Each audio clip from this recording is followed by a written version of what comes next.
Hello, everyone. My name is Moazzam Khan, and I'm a blockchain strategist from Bitmain. I'm working in two projects at the moment. One of them is a decentralized exchange, and the second is a messaging platform that's in pre-beta. We have a very interesting topic today where we're going to be talking about basically hype versus utility of blockchain and where that leaves us today.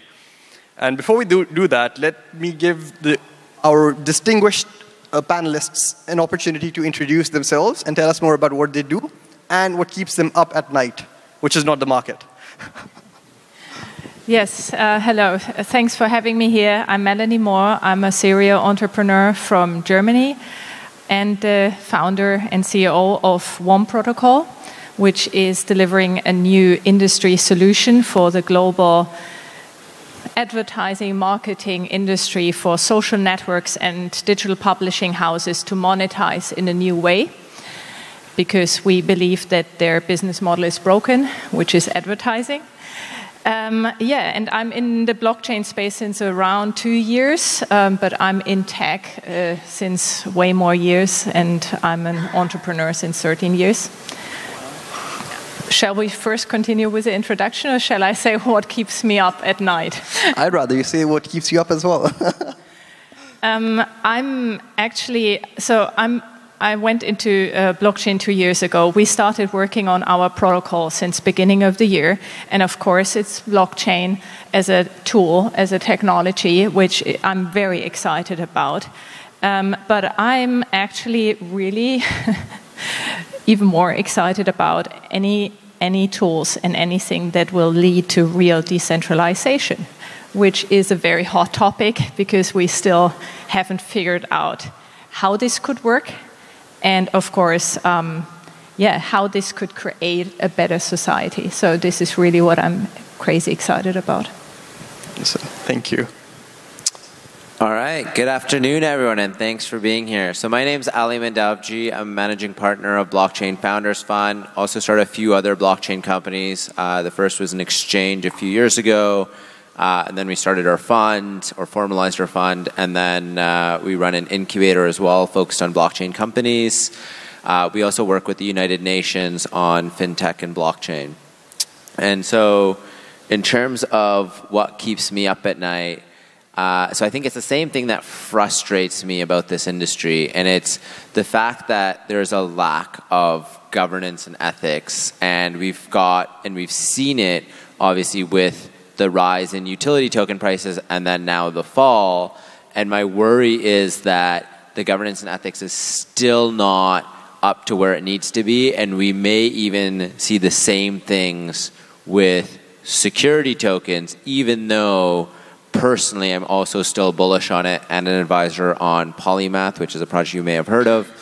But this has been a clear problem, kind of consistent in this industry, where people are just, I'd say, almost getting misled. Like sometimes the information's out there, sometimes it's not. But just making sure that this standard continues to increase and that people are protected for their hard-earned dollars that they've worked so hard to get. Thank you very much, Stefan.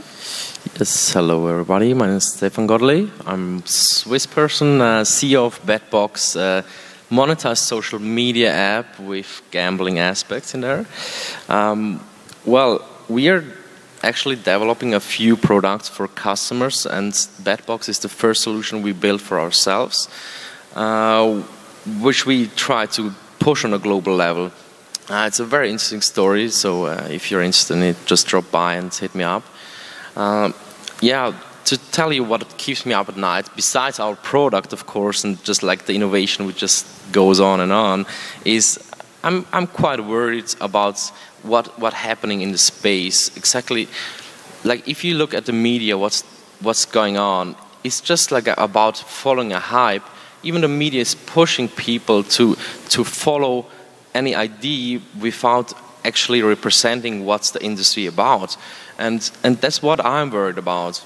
That's what I'm thinking about as well. So they're misleading and misjudging what's happening in the industry. If you see so many people working hard on products, on development, on building technology for a better place, and the media is just distracting with news which are not actually mattering for the technology. So this is what I'm thinking about a lot of times, and this is what I'm worried about.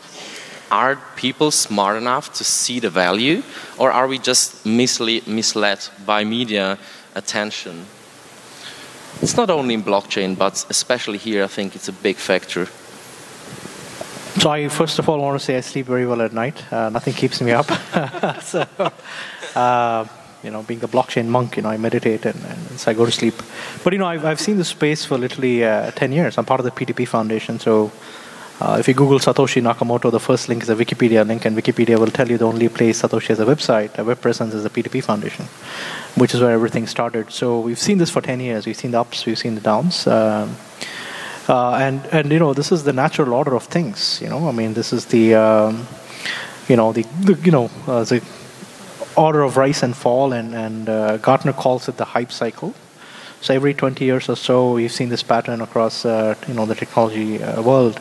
That this hype is created to attract a lot of capital, to produce technological innovation, but the amount of companies that basically survive the hype are quite far and few. We've seen that the dot-com boom, we saw that the industrial revolution. So every major revolution that we saw over the last 100 years has seen this pattern of rise and fall. So it's really nothing new.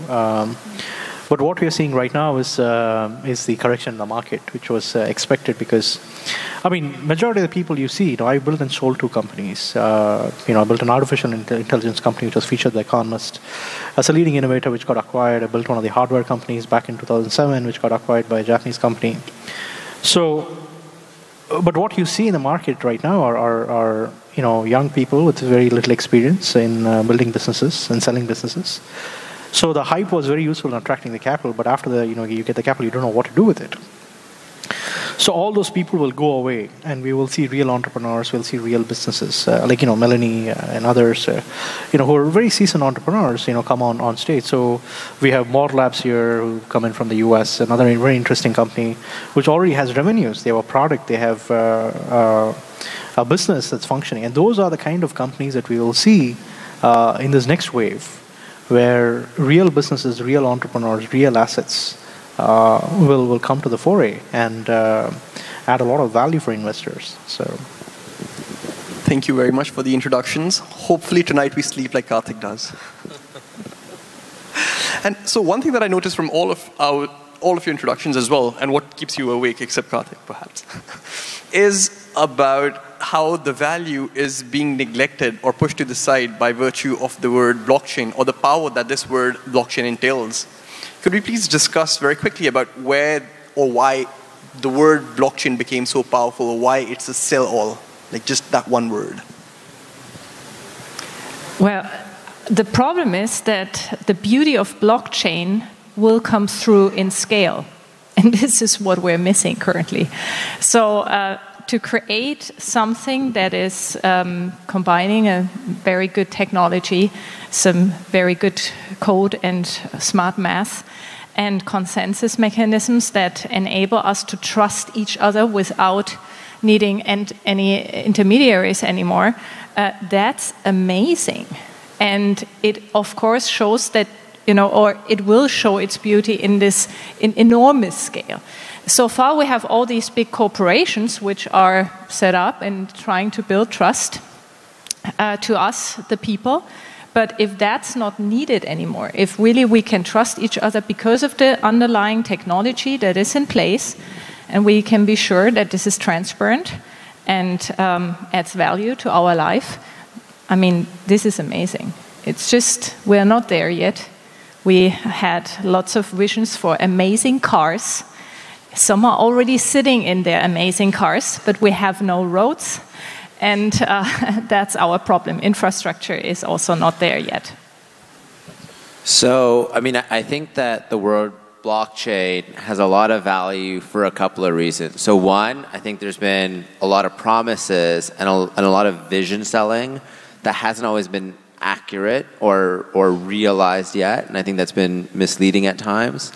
I also think that there's been clearly an interlinkage with the word cryptocurrency, and they are actually very different. And even promises, I mean, on things like consensus and this being, flawless, it isn't actually true always, and it depends, right? I mean, you could take consensus algorithms from something like EOS, and you can see that it's got some issues, right? Like we have clear collusion with block producers, and these things aren't really getting stamped out. And so in reality, it's not actually democratizing, and it's not actually giving value to everyone. It's benefiting those select block producers primarily, and they're doing everything they can to collude to maintain that. And so like we've got clear problems that aren't also getting called out. And so like blockchain's gained all this value from this hype and some of this information,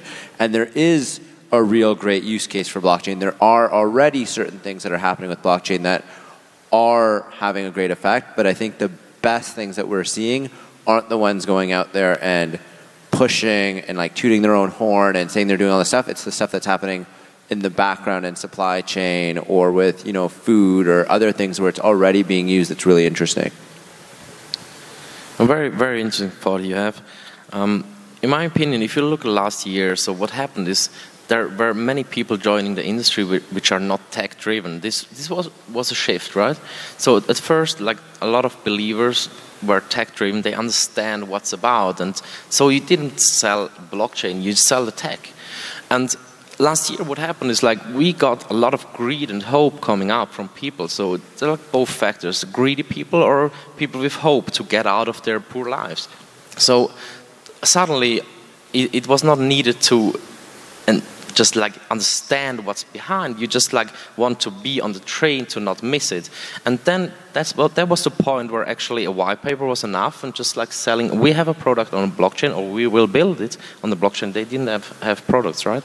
So that was enough. So it's all about like getting people without understanding the technology into the field, just spending their money because they have hope and greed. And this is why the word blockchain was so popular and so heavy in the industry, I think. So, I mean, to give you a historical perspective, I've had 10 years to think about this question. The blockchain was created to create a very personal relationship between human beings and their money, right? So the idea was to disintermediate the central banks. And like all things, it got hijacked by the scammers, the spammers, the makeup artists, the musicians. So when I used to go to events in 2012, 2013, they were far and few. And most of the people you would meet at those events were people who are technologists. So now you go and, you talk to people about ERC-721, or, you ask them if they've written a single line of code in their lives, and majority of the people that you meet haven't written a Solidity code or do not even know how to set up Solidity on their machines. So blockchain is a really good way to attract capital, because at the end of the day, there is no smart human being. The only smart person is the market. And the money is made in understanding these patterns in the market. And so there's nothing wrong, right? At the end of the day, people want to put their food on the table and survive, do whatever it takes. Not everybody's created equal intellectually. So we see that happen, it's part of the Maslow's, whatever, you want to call it. So all of that is dying away because there are no real use cases for example, people are pushing blockchain within corporations, internally to use blockchain corporations. There is no use case because there's already trust. Blockchain was created to remove trust from institutions and move it into the networks. So those things are that we are seeing will slowly vanish away, and people will realize that, they are all doing POCs, and the POCs will stay POCs. But there is a lot of value in the edges of organizations. There is blockchain 2.0 that's coming out now. You're looking at DHTs, hash graphs, threshold relays, distributed equitable gaps. A lot of very interesting things that are coming out. But to even understand what's coming, you need to have a computer science background. I was trying to explain ZK stocks to somebody. I sent the white paper. You don't have a math background because half of that is partial differential equations. So if you do not know math and partial differential equations, you won't be able to understand what it is. So this is another challenge that we're seeing, right? I mean, people want to make money, so everybody's coming in, but without the right education, it becomes very hard to even comprehend some of these things. So we will see, the blockchain 2.0 will be about productivity improvements. It'll be about real-life use cases. It'll be about real value additions to the real economy. And so we will see a lot of that coming out in 2019.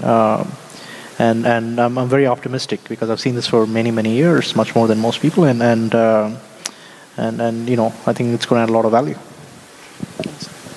Thank you very much, everyone, for your thoughts. In light of lunch, I think we're going to end our discussions now. But if anyone has any questions, you can find any of us anywhere and just chat us up. And I'm sure we'll sell you blockchain and the future.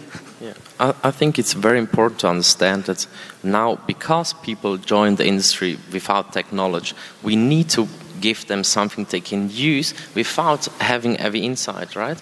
So what we're trying to do is build an application for people without technical knowledge, but using the blockchain. So the blockchain should be the backbone. It shouldn't be the representing fact of a product. So this is what we're focusing on.